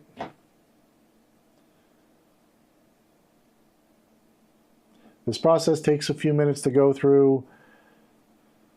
Once this is gone through, then we're going to show quickly how to remove a lot of bloatware, install the drivers, update the Windows, etc. Now that's not in that order. We probably update Windows first, do the driver. I should do the drivers first. I'm sorry. Do the drivers first, then update Windows, and then we're going to do removal of bloatware and stuff like that. We have a little bloatware removal tool that makes it a little easier to get rid of all the junk that Microsoft installs. This is optional. You don't have to load that. You could just uninstall the programs also manually, but we do this so many times a day that it's a little easier to just use the tool. By the way, the tool is available on our website as well as on YouTube, and it explains how to do it, but I'm going to explain how to do it here too as well. To start with, I'm going to go to settings before I do anything. I'm going to go to date and time, because it's going to be definitely wrong.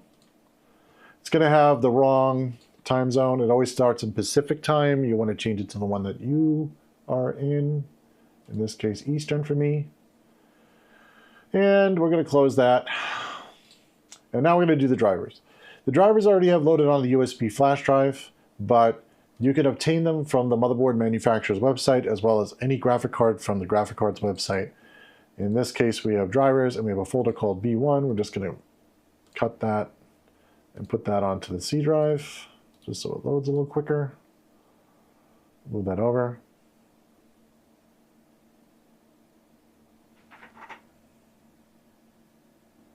Why is this icon showing up?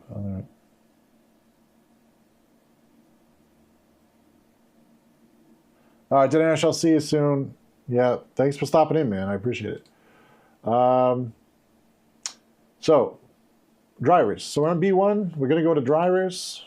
We're going to extract all these drivers. They're all zipped up, so it says compressed. We're just going to highlight this. We're going to hit extract all.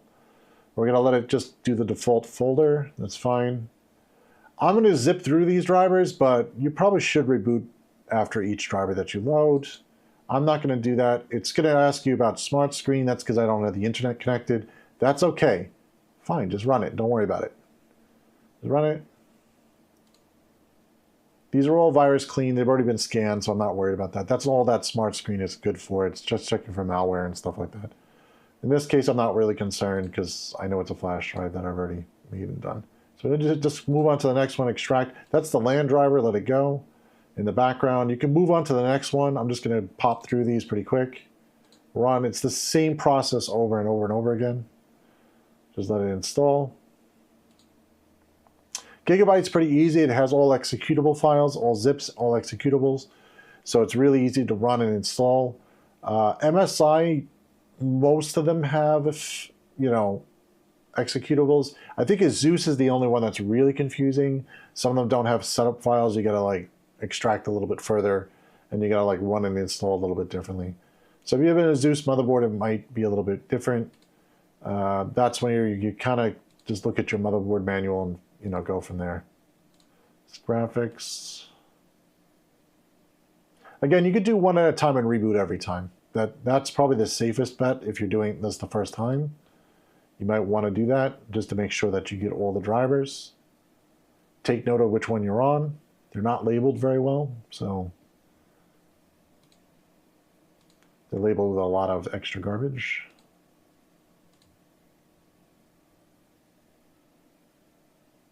If you get any conflict errors or anything like that, that's when you should really only do one at a time. Then there might be a problem with one of the drivers that requires it specifically to do one at a time. Another LAN driver, okay. Serial I/O.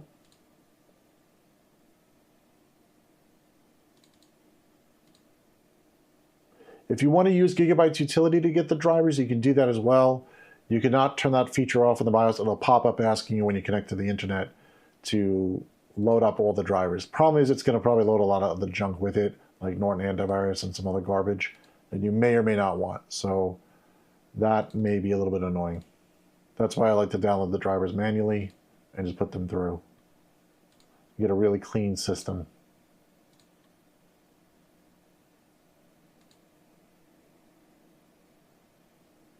Okay.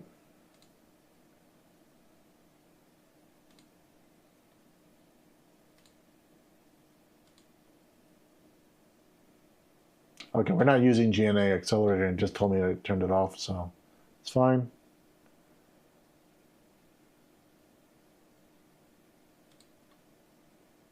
No, it's probably installed back to what are you talking about? There we go. And gigabytes, this one we're not using. Now I just installed the graphic card driver, so it's going to act a little funny. It's actually acting a little screwy until I reboot. Hopefully the reboot will fix that. Intel drivers are going to be a little blurry. Whenever I do this, it ends up with a little blurry screen. If you guys see it blurry on that side, it's fine. We have to wait till it loads fully, and maybe have to do a reboot after that and see if it comes back to working. If it doesn't, we might have to load the newer driver from Intel. This is going to be a little bit blurry until then, I think. Let me just double check resolution. Maybe I can fix this.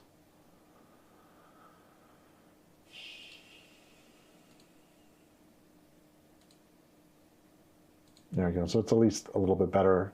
I brought the resolution back down for a minute. When we reboot, it might bring it back up. This usually doesn't happen unless you're on a capture device. Like I'm capturing all of this video into a A10 mini. So this is why that's probably doing that. Your results may vary, you know, it's probably not going to happen. Have a problem. All right, at this point, we're ready for a reboot. So we're going to restart really quick. Make sure those drivers are installed. Then I'm going to connect the internet and start loading up all the updates. You want to do the updates first before you do our bloatware removal tool, because when you go to install updates, sometimes it reinstalls some programs that you may not want, and that bloatware removal tool will already take care of that. So if you want to avoid having to run it twice, that's the best way to go. This resolution is not the highest resolution it supports. Let's see if we could try to push it up. Nope, it's not doing it. That's the capture device for you. I'm going to load the Intel driver. Let me plug in the internet really quick. I'm going to grab a different driver. The one from the motherboard is not being very nice, and it's probably not the newest driver anyway. Start using data, confirm. All right, so what I'm going to do first is we're going to load up Google Chrome, because I hate Edge. If you like Edge, you can use Edge. I like Chrome. I like Firefox the best, but Chrome is still better than Edge. I'm also going to load Chrome because I know the customer wants Chrome. No, I ran it twice. Oops.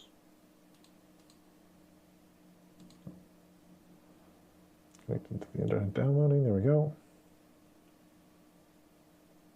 Let me get the newest Intel driver so we can use that instead of the one that's here.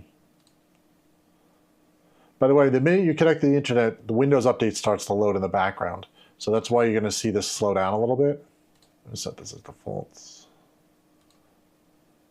All right, now what we're going to do is go to Google, Intel Display Driver, Windows 11.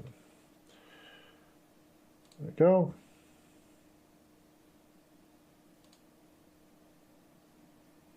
That's this one.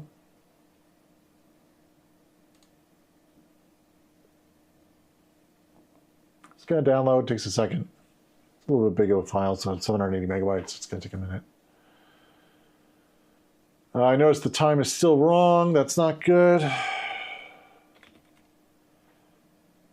Didn't sync. So I'm just going to sync that up. Should change. And that is correct. It's 4:30. Holy crap. All right. Let's go. You're going to run it.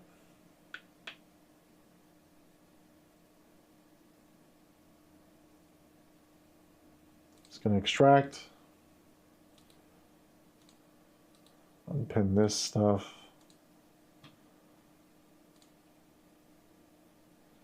Still graphics. I want to get up to 1080p at least. This should fix the display issue.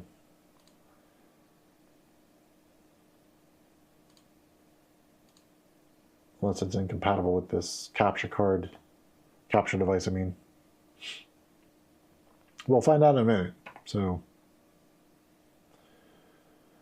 all right, while that's going, we're going to double check Windows updates. So I'm going to hit settings, we're going to go to Windows updates. We'll let that check. It's going to download some of the updates. So it's not a lot of updates. Even with the newest system installed, even using the newest flash drive, it always has more pending updates. This is normal, especially for a fresh system. Leave that go. The backgrounds.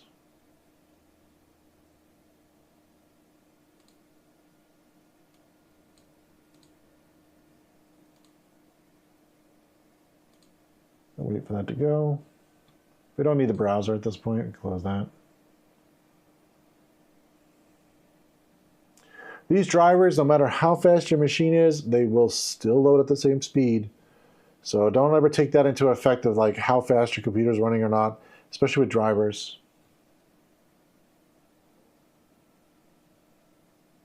Okay, it wants a reboot. So we'll do a reboot again. That's probably because the updates started installing in the backgrounds. probably doing too much at once. If that happens, just take a step back, do one thing at a time then. Updates are installing.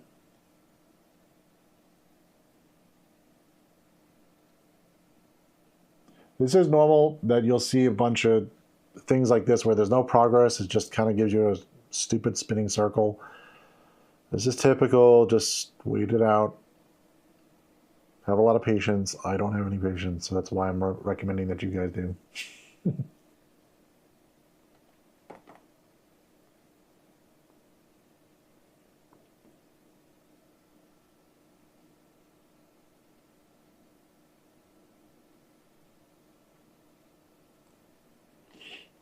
Okay. Still updating. There we go. Rebooting. At this point, you don't need that flash drive either. You can unplug the flash drive. I'm just going to unplug that. So we don't need that.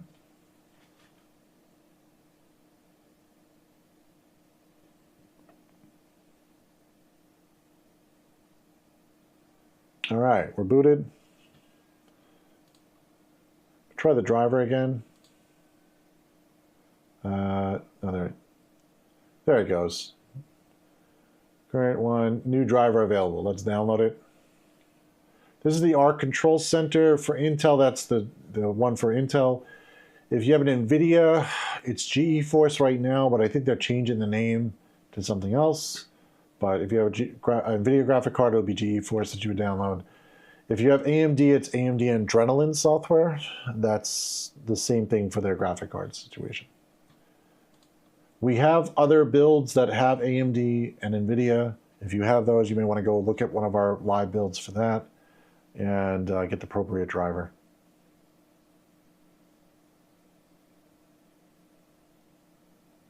Intel has made a lot of strides to make their driver a little bit better.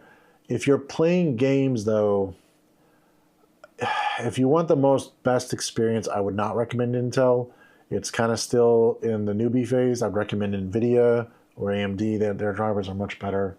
They're a little more on the ball about installing, top tier games and stuff like that. They're installing driver, of course. It's probably because there's updates in the Windows updates that need to be done first. If you get this error, yeah, you see like it's starting to do other drivers first. So let's do that. And then we'll come back to the Intel driver. It even has an Intel display driver here. That's probably out of date.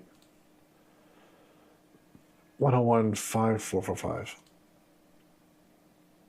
This one's 577. Interesting. By the way, this button will say restart now, but it's really actually still downloading. So let it download, let it install correctly so you end up having to do less restarts. If you want to do more restarts, you can. It's just going to take longer because you're going to have to restart every time. I'd wait until it's fully finished doing what it wants to do. Until all of this either says pending restart or another option's available. I'm going to change out these bar settings. This is bothering me. I'm going to turn off Copilot. We're going to hide that. Widgets, we don't need. Taskbar view is the only one I want on. Taskbar behaviors. Now, if you want more of a Windows 10 style, you could put this back to the left. Windows 11, it's in the center, but this is where you would change that if you put it left, or you can want it in the center. I'm going to leave it center for now. The other options I'd like to change. Ooh, there you go. Change up the display. There we go. All right, so I reloaded the display driver. It actually did load it this time. And it loaded correctly because now I can see it. Now what you want to do is go back to system. You want to change the name of the system. You want to rename it from whatever this is. If you rename, it's going to require a reboot. I'm not going to do that right now because I don't want to rename the systems because it's towards the customer and it will give that away and we don't want to do that. But what we really want to change is under notifications under system, and we want to turn off a few options here. Additional settings, you want to uncheck all this garbage. This is going to show you all extra garbage like, hey, set up for a Microsoft account and all these extra screens when you reboot your system. You want that all off. If you turn all that off, trust me, you'll never have to worry about it. Plus the system boots up a little quicker when this is off because then it doesn't have to load that screen. Now, another option you want to change is the power settings. You want to go to Edit Power Plan. While we're waiting for this to go, you want to go back. You want to choose High Performance. You also want to change the hard disk to be never turn off, unless you have a spinning drive. If you have a spinning drive, you want to leave this on like 30 or 40 minutes. But if you don't have a spinning drive, you'll want to turn that off. We don't have a spinning drive, so we're going to turn it off. Sleep. No hibernation. Just make sure USB suspend settings are off. Maximum performance for the graphic card, yes. Processor, maximum performance, leave it all the way up. Display after 15 minutes, I like to change this to 35 just because it's a business computer. It's a little bit easier, so it doesn't keep shutting off if you're reading something. Hit OK, OK, close. Close. And we're going to go back to settings again. Windows updates. We're going to check on it. It says pending restart, still installing this one, so we're going to wait for that one to install. Then we're going to reboot. At this point, you can also check the drivers. So if you right-click the Start button, you can hit Device Manager and see what else is unknown. There's only one other unknown device. Just when all of these are installed, this should be installed as a device. You should see nothing that says unknown device. If there is one, then we missed a driver somewhere. In this case, we have. I'm going to continue loading up everything first, see if that disappears. This is something you should check periodically just to be sure everything's installing correctly. I'm also going to go into network adapters and turn off power management because I think that's stupid and we need to move forward faster. We don't want the power on the Ethernet driver to turn off. This doesn't save much power at all, so I like to turn off the green features, let it go full speed. Same thing for the jumbo frames. I like to put it up to 9K. If your switch doesn't support this, then don't change these settings. Just leave it the way it is. It will still work.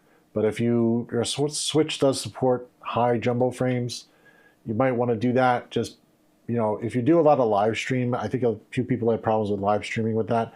If you turn the jumbo frames too high, it may have an issue. So you may want to turn that back off. But in this case, it's a business computer. Power saving mode, we don't want on. We don't want to save any power when it comes to the Ethernet adapter. You know, a lot of these machines are being used with QuickBooks. This avoids a lot of problems with QuickBooks because if you have this on, you're going to end up, oh, we can pack it, that's fine. If you have those green features on with QuickBooks, you'll leave QuickBooks open, let's say, walk away, go have lunch, come back. Your QuickBooks will be saying it can't connect because it turned off the Ethernet adapter while you walked away. So that's bad because you had QuickBooks open and you didn't know that QuickBooks was open. So that's just something you may want to turn off if you have experienced a lot of problems. This is installing, we hit OK. It's going to reconnect your network adapter for a second. It'll disconnect and then reconnect at the higher speed. That is normal. Went back. Now we're installing, we're waiting on this last install, and we're going to do another reboot. Yeah, and then we'll do removal of bloatware after that.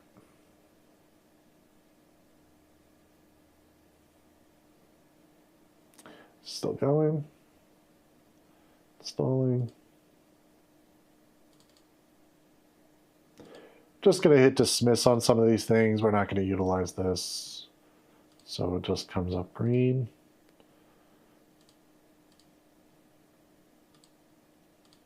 Date and timer correct. Power management set.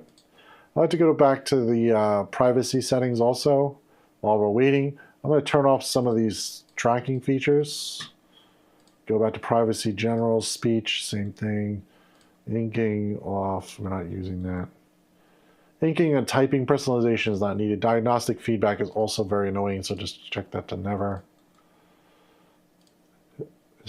Turn off all active history. I don't really want to send all this stuff. We also turn off the safe search for customers. They're grown adults. We don't have to worry about that, so we're going to turn that to off. Microsoft account off, work, school account off, history off, clear. Just going to do a quick clear again. More settings off. Just turn all this stuff off that you don't need in privacy settings, just so that you're at secure settings. Searching Windows. Now the only one that you may want to leave on is this. If you have kids or something, you may want to put the adult filter on, but you should probably be monitoring what your kids are viewing more than what's here. So Windows search options, this is something we just leave the way it is. Location data, I like to leave this on allow override, but I want to make sure location services are off. It should ask you for your location, not just give it. So let me go back. Camera, if you're using Zoom or if you're using any type of meeting device like GoToMeeting or something like that, and you need to have a camera running, you might want to leave this on, but I like to leave this option off, that it allows you to leave the camera on, but it'll ask you for a request of permission to use the camera, not just automatically turn the camera on. If you have a camera, in this case we don't have a camera, but I like to leave this on just so that it requests the information, just in case they plug in a camera later, it doesn't just deny them. But if you're really paranoid or you don't have a camera anyway, you could just flip that to off. Microphone, same thing. Flip that, and I like to leave the mic access on, but it'll ask you, do you want to give it mic access? Voice activation on. Notifications. This is okay if you want app notifications down here in this corner. If you don't want the app notifications, you can flip those off. Account info, I turn this off. We're not using a Microsoft account or email accounts for it to access. By the way, if you turn it off, it'll also still ask you, do you want to give access to those things? Same thing for tasks. Phone calls, they're not putting a phone on this thing, but if they did, they could. Call history, same thing, no need. I hate the fact that we have to keep going back and forth. This is really annoying, but that's the way this is set up. Same thing for email, tasks, email tasks. Messaging, I don't care for. Radios, off. If they have a Bluetooth device, you may want to leave radios on. Sometimes that interferes. We don't want unpaired devices right now. Other devices, off. I just go down to the one, value background operations? No background operations. Everything else I leave the same way. Go back to Windows Update. Okay, we're on restart, so I'm going to hit restart. Now those privacy options are up to you. If you want to leave that stuff on, you can leave it on. It's just going to track you with that information. So that's up to your ability of what you want tracked, you know. So it does give you an option of at least cutting that down. Now, if you have an advanced firewall, I would recommend you block a few sites to cut down on the tracking even further. We'll have another video for that later down the road. That's not something we'd usually do with a Windows installation. It's more networking. But we will go into that a little bit down the road for people who want to block Microsoft more at the firewall level instead of directly at the machine level.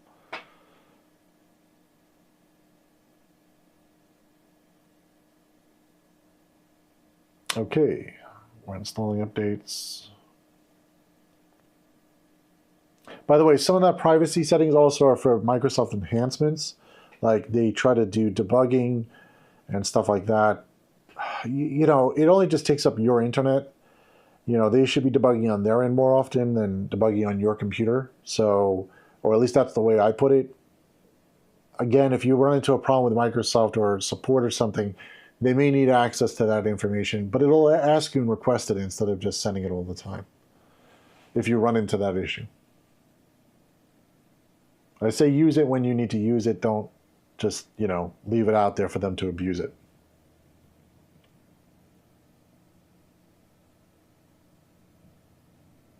But again, it's on your preferences. You don't have to set any of that stuff. You could just leave it the way it is. The system will still operate normally. But if you want the most performance, you want to turn off some of that stuff. All right, we're back in Windows. Okay, let me show you guys how to do the Windows removal tool that we have. It uses PowerShell, so it's a little bit involved, but let's click Start. We're going to go to Windows, PowerShell. It's going to come up there. We're going to run as administrator. You're going to say yes. You're going to change to that folder where you put it, which in this case, I put it on the B1 folder. And the Windows 11 remove bloatware. We're going to type out how to install, which is the script there. It's going to give you the command to set the policy for remote sign. You have to do that. The reason why is because I did not sign the PS1 file. The PS1 file, here's what runs. That file is not signed on purpose so that you can edit it. If I sign it, then it's compiled, and then you can't edit it. So that's why I left it open and unsigned. So we can remote sign. You say yes. You're going to say yes to all. Hit A. And we're going to type ampersand, and then we're going to say remove. And I'm pushing tab, by the way, to have it autocomplete. The rest of it, remove bloatware. We're going to hit enter. It's going to start removing all the stuff. It's going to start removing a lot of these stuff and everything in the installed apps. You'll see there's a lot of junk in here. It's going to cut down to almost nothing. You see it's already starting to disappear. It's actually ran pretty quick. So I removed everything, and it also removes the telemetry service, so it doesn't send over telemetry. Now, the only thing it leaves behind are these stupid icons, which I cannot get rid of yet. I'm finding out a better way of doing that. So right now, you just have to right-click and uninstall anything you don't want. For these, unfortunately, are really annoying. They're not actually even there. Most of them are just pinned icons. Edge, we're just going to unpin. Of course, Edge, they changed with the position of unpin, so it makes it harder for you to unpin it. We can also change this to more pins for here, so we have more pins labeled here and less of this recommended stuff. All right, that's it for removing the bloatware. So after that's done, you'll notice, if we go back into installed apps, you'll notice everything from like Xbox is gone, stuff like that. It automatically installs Copilot. That's up to you if you want to keep Copilot, you can remove it or not. Power Automate is also a new one that we're going to probably update our removal kit for removing. Most people don't use it. Everything else is normal. This is all stuff that I install, but it cuts this down by a lot. There's usually a lot in here, like Xbox stuff that you may not need. If you want to modify, and if you use Xbox on your computer, that's fine. Just change the bloatware removal tool not to remove it. There's instructions on how to edit the PS1 file. It's literally a text file. It's nothing really advanced. All right, so that's loaded. I'm going to go back in and double check to make sure we have all the Windows updates. Of course, it didn't install all of them, so we're going to do that now. I also like to go to Advanced and check any optional updates. This has an Intel system update. We're going to install that. If you want updates to automatically install, go to the advanced options. You want to turn on receive updates for other Microsoft products, turn on get me up to date as fast as possible, and you want notify me on restart. You may want to also set your active hours if that's the case so that your system doesn't just automatically reboot while you're working on it. And then go back to here and make sure this is on off if you want it to only reboot during hours that you're not utilizing the computer. If you want it to reboot immediately, this is what you want to turn on. So, and it'll automatically reboot no matter what. Even during active hours, it'll just reboot in the middle of the day. Usually gives you like a 2-minute warning to reboot, but if you're one of those people that have a lot of stuff open, you may not want that on. You want to just leave it off and just come in here and update it manually. All right, we're on the last one. Did we get all the drivers? All right, it's still probably installing this one. It said Intel system. If it doesn't, go back to your motherboard manufacturer, grab the last driver. It's probably something for the motherboard that's missing.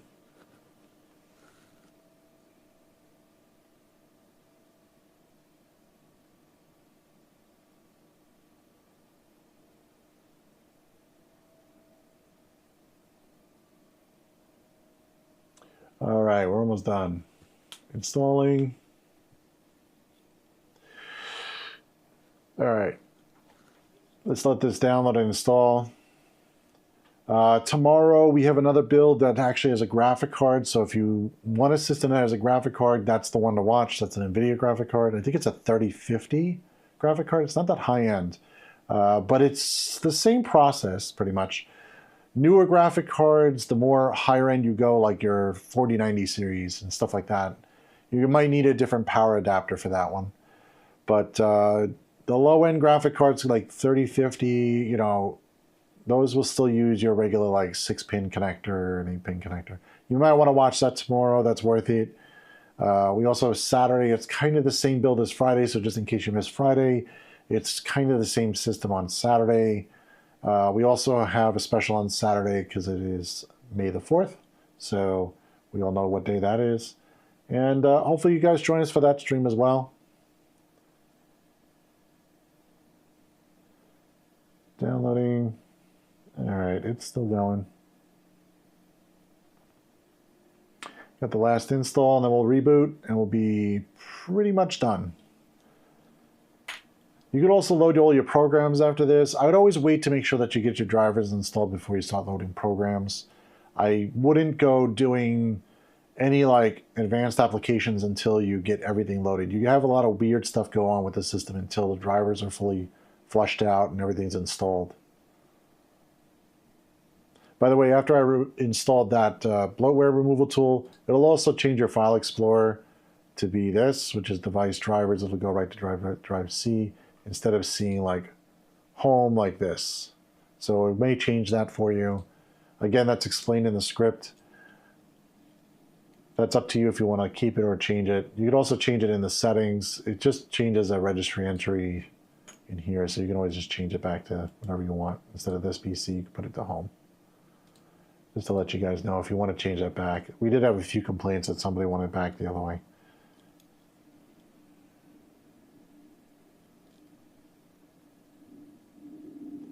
And we're installing. Oh. Spend half our lives looking at progress bars and percentages. All right, let's go. Let me see if there's any more advanced options to change. No, everything else is pretty good. I don't really change too much more. If you want to change your background and stuff, some people have asked me about that. You can right click, show more options, personalize. And you can add background colors, themes, all that stuff if you really want to jazz it up a little bit. If you have an activation key, you would also want to activate your windows. This is going to remind you a lot of times to activate. Let's go to Windows Update.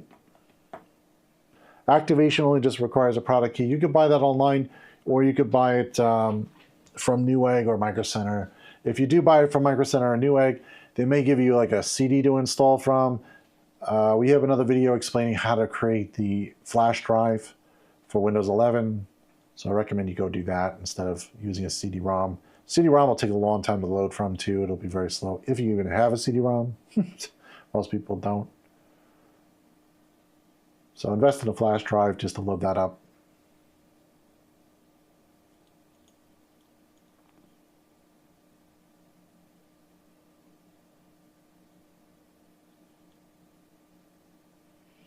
And we're installing still. Okay. The Windows 11 Media Installation Tool is free to download. That's also in the description down below, and the mem test is also in the description below. We put that on all of our live builds, so you can always download those files. They're free to download, doesn't cost anything.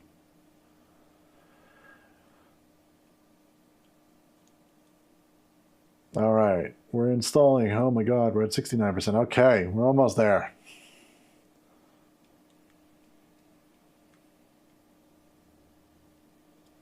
Getting there.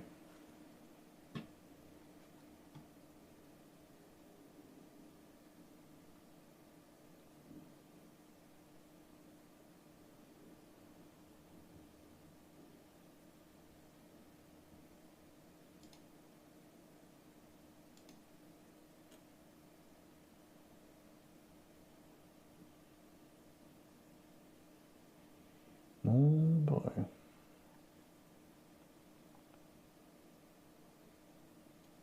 All right. 85. It's not really exciting, huh? Probably should turn music on while I'm waiting for this. This is so slow. All right. Come on.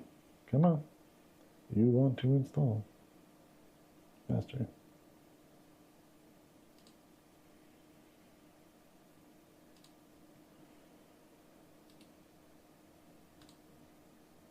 Still have this one device. By the way, if you're unsure, you can also hit update driver and try through automatic. But I don't think this one is existence. No. All right, let's do a reboot. And I'll just check the motherboard site and see if there's anything else we can load. Restart, yeah. Yeah, we're pretty much done at this point. Let's close out the stream because it's only literally percentage bars at this point.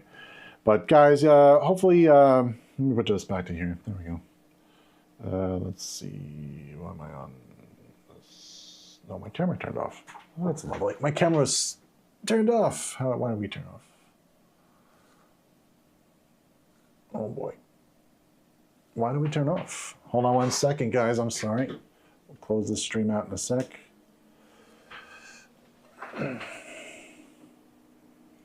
There we go. Camera went off.